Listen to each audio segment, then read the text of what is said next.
Most people don't lose money in crypto because they buy the wrong coin. They lose money in crypto because they buy for all the wrong reasons. They hold without a real plan. They take profits way too late, or they sell too early. And if all that sounds familiar, the problem is not crypto. The problem is that you don't have a framework. Hey, this is Colin. I help beginners in crypto learn how to create real wealth in crypto by avoiding the hype, by avoiding all the noise, and learning how to build a conviction based portfolio and using simple macro strategies. One of the biggest reasons why people stay stuck in crypto is because they treat every decision like a random emotional reaction. They buy because something is pumping. They freeze when the market drops. They hold way too long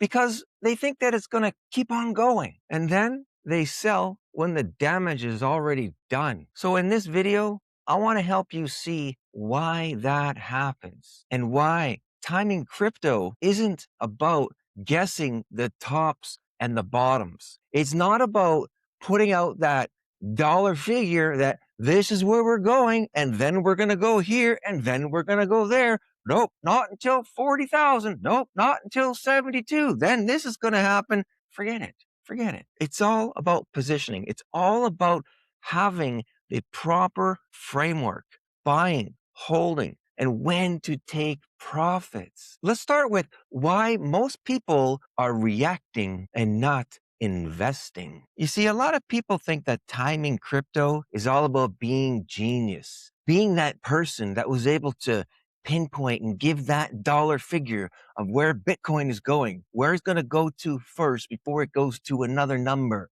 Right? You see that a lot on social media, on the Facebook and Twitter and or on X, wherever. You see a lot of that right now. Also, people think that they need to have perfect entries, perfect exits, along with those perfect predictions. But that's not usually what hurts them either. What hurts them is they're constantly reacting. They're buying when social media is loud. They get excited after a pump, seeing those green candles just booming, and they feel sick during a correction. They start questioning everything during red candles. And then they start looking for reassurance after everything's already happened. It's like looking for that YouTuber that's going to justify what you just did. It's not a strategy. That's emotional decision making. And the hard part is that these emotional decisions, they can also feel smart in the moment. When everybody's bullish, the sentiment is good, great, happy, everything's going well, buying is easy. Buying feels like it's a smart thing to do. And when everything is red, everything is depressed, everything is crashing, feels like a disaster, selling is pretty easy to do too. It feels like it's the safest thing to be doing. And then when a coin is on its run and it keeps on going, it's moving, it's just blasting out, it's booming, it's rocketing up. Well, holding feels logical as well at that point. You don't want to get rid of it. Why would you want to? But feelings are not framework. So the real problem is not timing. It's structure. It's the lack of structure. This is the shift that I really want you to catch. Most people think I need to get better at timing the market. But the deeper truth is this. You need a structure for how you make decisions. Because when you don't have structure, every price move feels personal. Every dip feels scary. Every pump feels urgent. Every headline feels important. Every influencer starts sounding convincing. That's why so many portfolios end up being just random. Not because of what people buy, but because they never defined why I'm buying this. What kind of a position is this?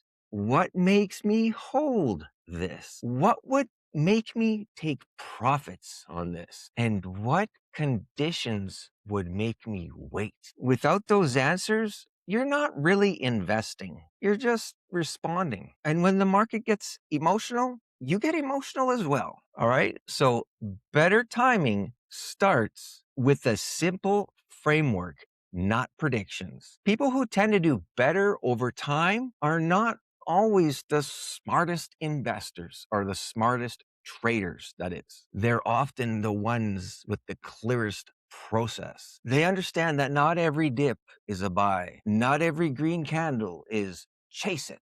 Not every pullback it means sell it. And not every bull run is hold forever. They start thinking in terms of context. Where are we in the cycle right now? What kind of an asset is this? Is this a high conviction hold? Or is this just a speculation, a speculative moonshot that I'm holding here? Am I buying out of conviction or am I buying out of excitement? Do I even know what would make me take profits later? That kind of thinking changes everything because you're no longer trying to be perfect with everything. You're trying to be intentional. And that's a much more powerful place to be in, operating from a place of intention. This is one big reason why I'm so big on having a real framework in crypto. Because if you're trying to figure out when to buy, hold,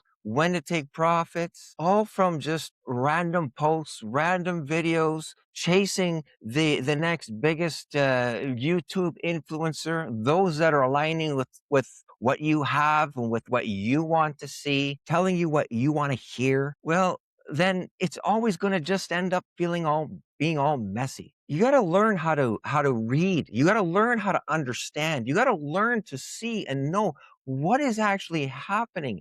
What's going on in the markets? You need to be able to understand this yourself. Have your own framework on why you are doing everything, not because of this guy over there is telling you what he's doing and what maybe you should be doing, or you're thinking that that's what he's telling you, what you should be doing. No, you need to have your own framework. And that's exactly why I put together the Crypto Wealth Playbook. It's a playbook, not my playbook. Well, it's my playbook, which what I'm putting out, what I'm doing as well, but it's a playbook that teaches you how to create the framework, teaches you the macro, teaches you the conviction based portfolio, how you can put together your own because of what's actually happening, because you understand things. It's designed that way to help you think through crypto with much more clarity, more structure, and more conviction instead of just reacting to whatever the market's doing or whatever influencer is telling you. I'll put the link to the